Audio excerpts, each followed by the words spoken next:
Some of us cannot take rejection.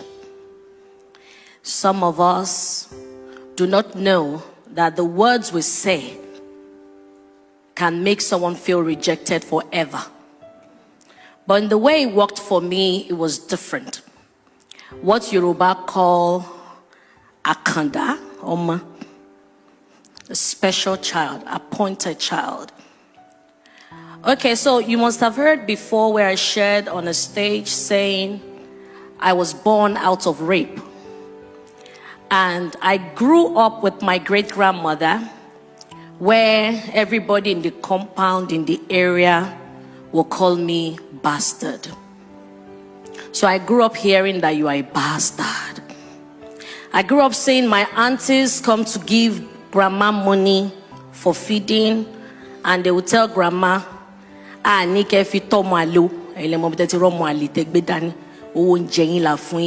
saying you should use this money to take care of one bastard child. We are saying you should use it to take care of yourself, buy your medicine. And mama will say, okay. Once they leave, mama will turn to me, and mama will speak in pidgin.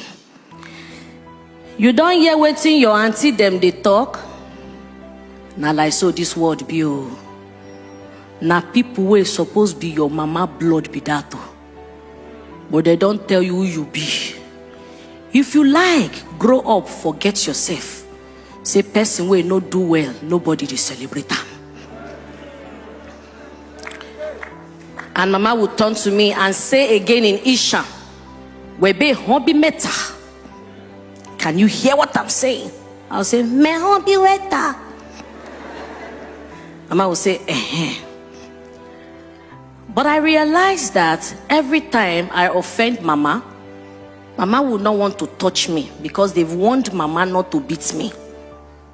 Imagine a child that the mother gave birth to, and the mother is feeling ashamed because everyone in the area. So the shame, my mother didn't know what to do, who to run to, according to what she told me. So sometimes she would just carry me without name. She will be looking for where to eat. So she said one day she went to Makoko.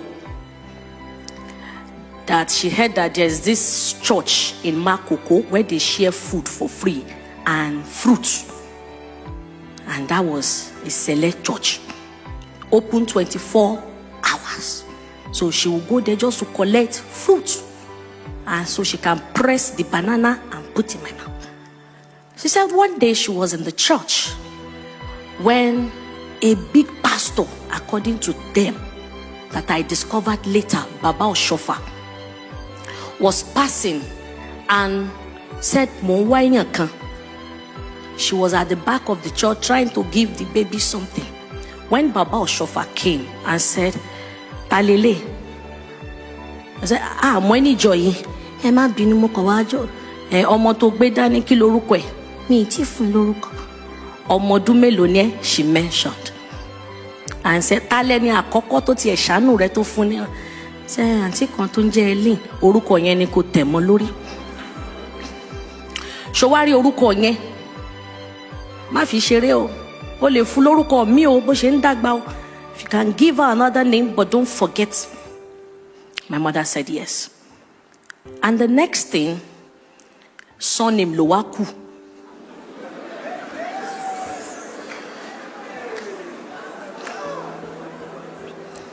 So with the surname, the one I remember very well, I can never forget. When mama took me to Onoyade Community Primary School, Fade Yaba, Lagos, and they wanted to register me to primary 1. Because of my small stature, he said I should use my hand and touch. He wasn't touching.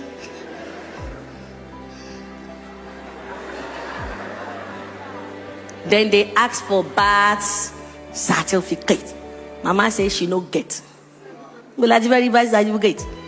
He shied that. Then the teacher said, since you said this is her age, we will let her go. But I saw name. So I saw Mama trying to call a meeting. And most of my aunties were saying, no, she can't be our name. No, she can't be our name. No, she can't be our name. And one man from nowhere stood up and said, give her my name. So imagine a small child looking at this one talk, looking at this one talk, looking at this one talk. You think the child will grow up in love? Orone. Orokoro. Emofoju Dimio. A comedian in Nigeria, a professor in the United States.